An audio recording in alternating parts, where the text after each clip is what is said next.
భారత్ మొదలుపెట్టిన ఒక్క పథకం ప్రపంచంలోని చాలా దేశాలకు చెమటలు పట్టించింది. అది ప్రవేశపెట్టగానే అక్కడి ప్రజల జీవితాలు చీకటిలో నుండి వెలుగులోకి వచ్చాయి. విషయమేంటో తెలియాలంటే ఒక్కసారి ఈ ప్రదేశం మీద కన్నేయండి. అక్కడ కాలు పెడితే వేళ్ళు కాలిపోయేంత వేడి, అడుగు పెడితే వేసుకున్న చెప్పులు కూడా కరిగిపోయేంత వేడి. అక్కడ ప్రజల జీవితాలు రాత్రి పగళ్ళు వేడి సెగల్లో మగ్గిపోతాయి. పగటిపూట అయితే మనుషులు బయటకు వెళ్తే శరీరం మొత్తం అగ్ని మంటల్లో మండుతున్నట్టుగా అనిపిస్తుంది. ఇంతకు ఏంటా ప్లేస్ అని అనుకుంటున్నారా? అదే భారత్లోని రాజస్థాన్లో ఉన్న థార్ ఎడారి. ఇక్కడ ఇసుక తప్ప పనికి వచ్చేది ఇంకేమీ కనిపించదు. కనిచూపు మేరలో ఎక్కడ చూసినా ఇసుకే కనిపిస్తుంది. తాగడానికి నీళ్లు కావాలన్నా కిలోమీటర్ల దూరం నుండి తెచ్చుకోవాలి. ఒక్క పూట అన్నం తినాలన్నా ఎన్నో రోజులు కష్టపడి బయట నుండి సంపాదించుకుని తెచ్చుకోవాలి. ఎందుకంటే ఆ ఇసుకలో ఎడారి మొక్కలు తప్ప ఇంకేం మొక్కలు పెరగవు. అది ఏ కాలమైనా కానీ మధ్యాహ్నం ఎండ 50 డిగ్రీలను తాకడం ఖాయం. అలాంటి దుర్భర పరిస్థితుల్లో బ్రతకలేక అందరూ వేరే ప్రదేశానికి వలస వెళ్ళేవారు. కానీ ఇదంతా మార్చేసింది భారత ప్రభుత్వం తీసుకువచ్చిన ఒకే ఒక్క పథకం. ఆ ఒక్క పథకం అక్కడ ప్రజల నేటి జీవితాలనే మార్చేసింది. కేవలం నేటి జీవితాలను మాత్రమే కాదు, అక్కడున్న ప్రజల పిల్లల భవిష్యత్తును కూడా మార్చేసింది. ఇసుక మొక్కలు తప్ప ఇంకేమీ పెరగని ఆ ఇసుక బంజరు భూమిలో పచ్చని పంటను అందించింది. తాగడానికి నీటి బొట్టు దొరకక అల్లాడిన ప్రజల గొంతుల్లో చల్లని నీళ్లను పోసింది. అవి అక్కడున్న ప్రజలకు కేవలం నీళ్లు మాత్రమే కాదు, అమృతం. కానీ అదంతా కేవలం ఒక్కరి వల్ల కాలేదు. ప్రభుత్వం తెచ్చిన ఆ పథకం వల్ల చాలా అడ్వాన్స్డ్ టెక్నాలజీ అక్కడికి వచ్చింది. ఎందరో తమ మేధస్సుకు పదును పెట్టి అక్కడి ప్రజల జీవిత విధానాన్ని మార్చారు. ఇంతకు పథకం పేరు ఏంటని ఆలోచిస్తున్నారా? మీకెందుకు ఆ శ్రమ, నేనే చెప్తా. ఆ పథకం పేరు ఇందిరాగాంధీ కాలువ. ఇదంతా చేసింది ఆ ఒక్క కాలువ. హిమాలయాల నుండి వచ్చే చల్లని నీళ్లు ఈ బంజరు ఇసుక భూమిని తడిపింది. ఈ కాలువ ద్వారా దాదాపు 650 కిలోమీటర్ల దూరం ప్రయాణించి ఇక్కడికి చేరుకుంటుంది నీరు. ప్రభుత్వం తెచ్చిన ఈ కాలువ వల్ల అక్కడి ప్రజల్లో కొత్త ఉత్సాహం వచ్చింది. వాళ్లకు కూడా బయట ప్రపంచంలోని ప్రజల్లా వ్యవసాయం చేయాలనే కోరిక పుట్టింది. కానీ ఎలా? అక్కడ ఉన్నది కేవలం ఇసుక మాత్రమే. దానిని ఒక మంచి సాగు భూమిగా మార్చడం ఎలా? ఈ సమస్యకు పరిష్కారం చూపించింది నేటి అత్యుత్తమ టెక్నాలజీ. అక్కడ మట్టికి సంబంధించిన వివిధ రకాల టెస్టులు చేసి వాటిని ఎలా అయితే మంచి సాగు భూమిలా మార్చవచ్చో చెప్పింది. ఇదంతా కేవలం టెక్నాలజీ వల్ల మాత్రమే జరగలేదు. దీనిలో ఎంతో కొంత కృషి కూడా అక్కడ ప్రజలది ఉంది. వాళ్లకు తోడుగా ప్రభుత్వం కూడా నిలబడింది. ఒకప్పుడు అక్కడ అడుగు పెడితే సర్రుమనే నేల ఇప్పుడు పచ్చని పైర్లతో నవ్వుతుంది. నీళ్ల కోసం కిలోమీటర్ల దూరం వెళ్లాల్సిన ఆడవారు నేడు నవ్వుతూ సంతోషంగా తమకు కావాల్సిన నీటిని తీసుకుంటున్నారు. ఇంతకుముందు అక్కడ కనీసం గడ్డి కూడా మొలవదని వెళ్ళిపోయిన ప్రజలు ఇప్పుడు వేగంగా మళ్ళీ అక్కడికి తిరిగి వచ్చారు. ఇసుక తుఫాను తప్ప ఏమీ కనిపించని నేలలో ఇప్పుడు జొన్నలు, ఆవాలు, గోధుమలు, పొద్దుతిరుగుడు పువ్వులు కనిపిస్తున్నాయి. నీరు లేకపోతే వాళ్ళ జీవితాలు ఎలా ఉండేవో తెలుసు కాబట్టి నీటిని పొదుపుగా ఎలా వాడాలో తెలుసుకున్నారు. డ్రిప్ ఇరిగేషన్ పద్ధతి ద్వారా ఒక్కొక్క మొక్క మొదల దగ్గర ఒక్కొక్క చుక్కను వేస్తూ నేటి టెక్నాలజీని చాలా బాగా వాడుకున్నారు. ఇది మాత్రమే కాదు, వాటర్ స్ప్రేయింగ్ పద్ధతి ద్వారా వాళ్ళు పంటల మీద చిన్నగా వర్షాన్ని కురిపిస్తున్నారు. ఆ వర్షం కింద అటు ఇటు కదులుతున్న పంట మొక్కలను చూస్తుంటే వర్షానికి తడుస్తూ అల్లరి చేస్తున్న చిన్న పిల్లలు గుర్తుకు వస్తారు అక్కడి రైతులకి. కానీ వాళ్ళ పిల్లలు ఇప్పుడు చక్కగా అక్కడే ఉన్న స్కూల్లో చదువుకుంటున్నారు.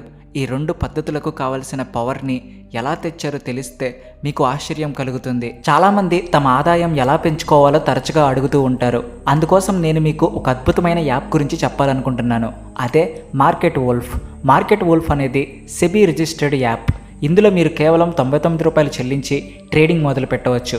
దీనికి ఎలాంటి యాన్యువల్ మెయింటెనెన్స్ ఛార్జీలు లేదా వేరే ఏ రకం ఛార్జీలు లేవు. మార్కెట్ పైకి వెళ్ళినా కిందకి వచ్చినా మీరు ఈ రెండు సందర్భాలలో కూడా మీరు డబ్బు సంపాదించవచ్చు. ఇది తమ ఆర్థిక పరిస్థితి మెరుగుపరుచుకోవాలి అనుకునే ప్రతి ఒక్కరి కోసం తయారు చేయబడింది. ఈ యాప్ను ఎలా ఉపయోగించాలో, ఇది ఎందుకు ప్రత్యేకమైనదో ఇప్పుడు చూద్దాం. ఈ యాప్ ఓపెన్ చేసి పిన్ ఎంటర్ చేసి లాగిన్ చేద్దాం. ఇది ఫాలో ట్రెండ్ ఫ్యూచర్. ఈ ఫ్యూచర్లో లాభాలు పొందిన ట్రేడ్లు మరియు మంచి వేగంతో ఉన్న ట్రేడ్లు మీకు రియల్ టైంలో కనిపిస్తాయి. మీరు ఈ లాభదాయకమైన ట్రేడ్లను ఒక్క ట్యాప్తోనే చేయవచ్చు. చూడండి, నేను ఫాలో ట్రెండ్ మీద క్లిక్ చేశాను. ట్రేడ్ మీద క్లిక్ చేయగానే నా ట్రేడ్ స్టార్ట్ అయిపోయింది. మీరు ఇక్కడ మీ ట్రేడ్ను లైవ్లో కూడా మానిటర్ చేసుకోవచ్చు. ఈ యాప్ యొక్క ఇంకో స్పెషాలిటీ ఏంటి అంటే తక్కువ ఇన్వెస్ట్మెంట్ చేసి ట్రేడింగ్ స్టార్ట్ చేయొచ్చు. అదే వేరే యాప్లలో పెట్టుబడి పెట్టడానికి 3 రెట్లు ఎక్కువ డబ్బు అవసరం అవ్వచ్చు. ఈ యాప్లో ఇన్బిల్ట్ స్టాప్ లాస్ ఫ్యూచర్ ఉంది. ఇది మీకు నష్టాలు రాకుండా కాపాడుతుంది. మీ ట్రేడ్ ఒక నిర్దిష్ట నష్ట స్థాయికి చేరినప్పుడు ఇది ఆటోమేటిక్గా ట్రేడ్ను ఆపేస్తుంది. తద్వారా మీకు ఎక్కువ నష్టం జరగదు. ఈ యాప్ బ్రోకరేజ్ కూడా ఈ రంగంలో అతి తక్కువగా ఉంటుంది. చూడండి, ఇక్కడ నేను స్టాప్ ట్రేడ్పై క్లిక్ చేశాను. చూడండి, 1,306 రూపాయల లాభం చాలా సులభంగా బుక్ అయింది. అది కూడా ఇంత తక్కువ సమయంలోనే. ఉదయం 9 గంటల నుండి రాత్రి 12 గంటల వరకు మీరు gold, silver, crude oil, natural gas వంటి అన్ని కమోడిటీలను కూడా సులభంగా ట్రేడ్ చేయవచ్చు. మార్కెట్ వుల్ఫ్ యాప్ మీకు ఫ్రీ రికమెండేషన్స్ కూడా ఇస్తుంది. చూడండి, మే నెలలో ట్రేడర్స్ 57,170 రూపాయలు, జూన్ నెలలో 70,468 రూపాయలు మరియు జూలై నెలలో 59,696 రూపాయలు లాభాలు ఈ నిపుణుల సిఫారసుల ద్వారా పొందారు. ఈ లాభాలపై మార్కెట్ వుల్ఫ్ ఎలాంటి కమిషన్ తీసుకోదు. మొత్తం లాభం మీ అకౌంట్లోకి వస్తుంది. ఏ ఎండ అయితే వాళ్ళ జీవితాలతో ఆడుకుంటుందో అక్కడే సోలార్ ప్యానెల్స్ పెట్టి అదే సూర్యరశ్మితో ఈ టెక్నాలజీకి కావలసిన పవర్ని తయారు చేస్తున్నారు. ఎన్ని అడ్డంకులు వచ్చినా రైతు తన భూమిని అంత సులువుగా వదిలిపెట్టడని థార్ ఎడారి ప్రజలు నిరూపించారు.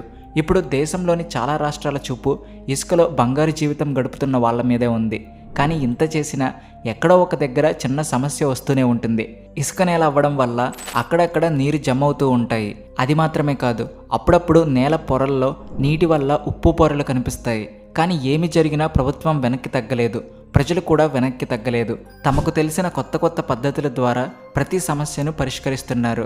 ఇంత చేంజ్ వచ్చిందంటే మీరు నమ్మలేకపోతున్నారా? కానీ ఆగండి, ఇది జస్ట్ ట్రైలర్ మాత్రమే. మూవీ ఇంకా చూడలేదు. ఇప్పుడు మీరు తెలుసుకోబోతున్నారు థార్ ఎడారిలో భారత ప్రభుత్వం ప్రవేశపెట్టబోయే కొత్త పథకాల గురించి. నిజానికి ఆ పథకాలు అధికారికంగా బయటకు రాలేదు, కానీ శాటిలైట్స్ నుంచి దొరుకుతున్న ఇమేజ్ సమాచారం మరియు బయట జరుగుతున్న కొన్ని చర్చలు అవి తొందరలోనే నిజమవుతాయని చెప్తున్నాయి. భారత్ దృష్టి ఇప్పుడు కేవలం దేశంలోని ప్రజలను అట్రాక్ట్ చేయడం మాత్రమే కాదు, ప్రపంచాన్నే తన వైపుకు తిప్పుకోవడం.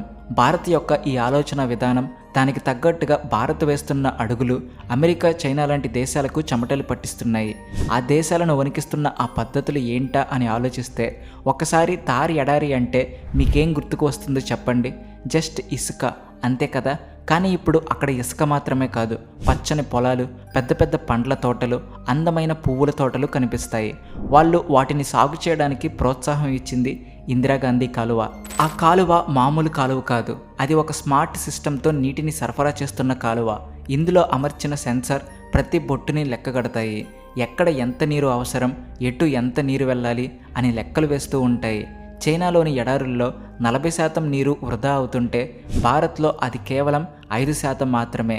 కేవలం ఇదొక్కటే కాదు, వాళ్ళ వెనుకున్న సక్సెస్కి కారణం వాళ్ళు పంటలకు నీళ్లు అందించే పద్ధతులు కూడా. డ్రిప్ ఇరిగేషన్ ద్వారా ప్రతి మొక్క యొక్క మొదల దగ్గరే నీరు చేరేలా చేసి నీటిని వృధా కాకుండా ఆపుతున్నారు. ఈ పద్ధతితో పాటు వాటర్ స్ప్రేయింగ్ పద్ధతి ద్వారా నీటిని డైరెక్ట్గా పంటకే చేరవేస్తూ నీటిని ఆదా చేస్తున్నారు. వీటితో పాటుగా పంటను ఎప్పటికప్పుడు గమనించడానికి, వాతావరణంలో వస్తున్న మార్పులను పసిగట్టడానికి ఇక్కడ ఏఐతో కూడిన కంట్రోలింగ్ మరియు మానిటరింగ్ సిస్టమ్ని అమర్చారు. ఇవి వాతావరణంలో వస్తున్న మార్పులను గమనించి ఎక్కడ ఎంత నీరు అవసరమో చెప్తుంది. నిజానికి ఈ పద్ధతి అమెరికాలో కూడా ఉంది, కానీ అక్కడున్న ప్రజలు వీటి ధరను ఎఫోర్డ్ చేయలేరు. కానీ భారత్ అలా కాకుండా ఈ పద్ధతిని అన్ని చిన్నకారు రైతులకి అందుబాటులోకి తీసుకువచ్చింది. కేవలం ఇదొక్కటే కాదు, సోలార్ విద్యుత్ తయారీలో భారత్ దూసుకుపోతున్న స్పీడ్ని చూసి అమెరికా మరియు చైనాలకి చెమటలు పడుతున్నాయి. ఈ థార్ ఎడారిలో అమర్చిన సోలార్ ప్యానెల్స్ అమెరికా మరియు చైనాలో లభించే సోలార్ ప్యానెల్స్ కంటే చాలా మెరుగైనవి. అవి ప్రొడ్యూస్ చేస్తున్న విద్యుత్ వల్ల ప్రపంచంలోని చాలా దేశాల చూపు ఇప్పుడు భారత్ మీదనే ఉన్నది. ఈ ఎడారి కేవలం వ్యవసాయానికి మాత్రమే కాదు, ఇది ఆర్మీ వాళ్లకు కూడా చాలా ఉపయోగకరంగా మారుతుంది. ఇక్కడ చాలా రకాల ఆర్మీ పరికరాలు టెస్ట్ చేయబడతాయి. పవర్ అందుబాటులో ఉండడం వల్ల ఆర్మీ డ్రోన్స్ నిత్యం బోర్డర్ దగ్గర కాపలా కాస్తున్నాయి. ఇది పాకిస్తాన్ మరియు దాని తొత్తు దేశాలకు ఒక పెద్ద తలనొప్పిగా మారింది. ఎందుకంటే అక్కడ చీమ చిటుక్కుమన్నా ఇక్కడ ఆర్మీ జవాన్స్ అలర్ట్ అయ్యి కాలు పెట్టక ముందే వాళ్ళ కళ్ళ ముందుంటారు. దీనితో పాటుగా ఇక్కడ పంటలను సంరక్షించడానికి స్పెషల్ డ్రోన్స్ని ప్రవేశపెట్టింది ప్రభుత్వం. ఇవి 24 గంటలు పంటలను స్కాన్ చేస్తూ పంట ఎలా ఉందో, ఇప్పుడు ఏం చేయాలో రైతులకు చెప్తుంది. మీరు నమ్మినా నమ్మకపోయినా అప్పుడప్పుడు ఇవి పురుగుల మందులను కూడా పిచికారీ చేస్తాయి. ఇది కూడా మనకు అమెరికాలో కనిపిస్తాయి, కానీ వాటితో పోలిస్తే భారత్లోని డ్రోన్స్ చాలా తక్కువ ఖరీదు, అలాగే నాణ్యమైనవి కూడా. ఇదంతా ఒక ఎత్తు అయితే అక్కడ ఏర్పాటు చేసిన సాయిల్ రీసెర్చ్ సెంటర్ ఇంకొక ఎత్తు. ఆ రీసెర్చ్ సెంటర్లో ఎప్పటికప్పుడు రైతులకు వచ్చే సమస్య మీద పరీక్షలు జరుగుతూనే ఉంటాయి. వాటితో పాటుగా ఆ ఎడారిలో పండించే సామర్థ్యాన్ని పెంచే మొక్కలు, అలాగే అక్కడ వాతావరణంలో నీటి తేమను నిల్వ చేసే మొక్కల గురించి కూడా నిరంతరం పరీక్షలు జరుగుతూ ఉంటాయి. ఇది గనక జరిగితే తాము టెక్నాలజీలో ఎక్కడ వెనకబడతామో అని చైనా తన ప్రయత్నాలను ముమ్మరం చేస్తుంది. ఇక్కడున్న పంటలు కేవలం వేరే దగ్గరకు తరలించడానికి మాత్రమే కాదు, అక్కడున్న ప్రజలు సొంతగా ఒక ఉపాధిని కల్పించడానికి కూడా తోడ్పడుతున్నాయి. ఎలా అంటే అక్కడ పండే దానిమ్మ పండ్లతో జ్యూస్ తయారు చేస్తారు, అక్కడ పండించే నూనె ధాన్యాలతో నూనెను తయారు చేస్తారు, వివిధ రకాల పంటల ధాన్యాలతో ఇంటికి అవసరమయ్యే వివిధ రకాల వస్తువులను తయారు చేస్తారు. వీటి వల్ల అక్కడి ప్రజలు ఊరు వదిలి ఎక్కడికో వెళ్లాల్సిన అవసరం లేకుండా ఊరిలోనే మంచి ఆదాయం వచ్చే మార్గాలు దొరికాయి. దానితో ఊరు వదిలి వెళ్ళిన చాలామంది మళ్ళీ ఊరు బాట పట్టారు. ఇన్ని రోజులు ఇసుక కనిపించడంతో వేడిగా ఉండే వాతావరణం ఇప్పుడు అక్కడ పచ్చని చెట్ల మొక్కలు కనిపించడంతో ఆ ఎడారి రూపురేఖలే మారిపోయాయి. వాటితో పాటు అక్కడి వాతావరణంలో కూడా మార్పు వచ్చింది. ఇక్కడ భారత్ తెచ్చిన ఇంకొక మార్పు హైడ్రోజన్ ప్లాంట్. ఇది భారత్ యొక్క స్థానాన్ని అమాంతంగా పెంచేసింది. అక్కడ ఏర్పాటు చేసిన హైడ్రోజన్ ప్లాంట్స్ భారత్ భవిష్యత్తునే మార్చబోతున్నాయి. ఎందుకంటే రాబోయే రోజుల్లో ఫ్యూయల్గా కేవలం హైడ్రోజన్ మాత్రమే ఉండబోతుందని చాలామంది అంచనా. అలాంటి వాటి కోసం భారత్ ఇప్పుడే ఒక అడుగు ముందుకు వేసింది. ఇక్కడి ప్లాంట్స్ సూర్యుని కాంతిని హైడ్రోజన్గా మారుస్తాయి. అక్కడ చైనా మరియు అమెరికా ఇలాంటి టెక్నిక్స్ గురించి ఆలోచిస్తుంటే ఇటు భారత్ మాత్రమే ఇప్పటికే దాన్ని స్టార్ట్ చేసి మిగతా ప్రపంచం కంటే ఒక అడుగు ముందుంది. సో ఫ్రెండ్స్, ఈ ప్రపంచ పోటీలో భారత్ ఇలాగే ముందుంటుందని మీరు అనుకుంటున్నారా? మీ ఒపీనియన్ ఏదైనా కామెంట్స్లో చెప్పండి. ఈ వీడియో మీకు నచ్చితే లైక్ చేయండి, షేర్ చేయండి, సబ్స్క్రైబ్ చేసుకోవడం మర్చిపోకండి. Please like and share and also thanks for watching. Market wolf యాప్ను ఇప్పటికే 20 లక్షలకు పైగా ప్రజలు డౌన్లోడ్ చేసుకున్నారు. ఇది iOS మరియు ఆండ్రాయిడ్ రెండిటిలోనూ అందుబాటులో ఉంటుంది. మార్కెట్ వుల్ఫ్ యాప్ ఉపయోగించడం చాలా ఈజీ, అంతేకాదు సేఫ్ కూడా. మీ ట్రేడింగ్ ప్రయాణాన్ని స్టార్ట్ చేయడానికి డిస్క్రిప్షన్లో అండ్ కామెంట్స్లో పిన్ చేసిన లింక్ ద్వారా ఇప్పుడే క్లిక్ చేసి డౌన్లోడ్ చేసుకోండి.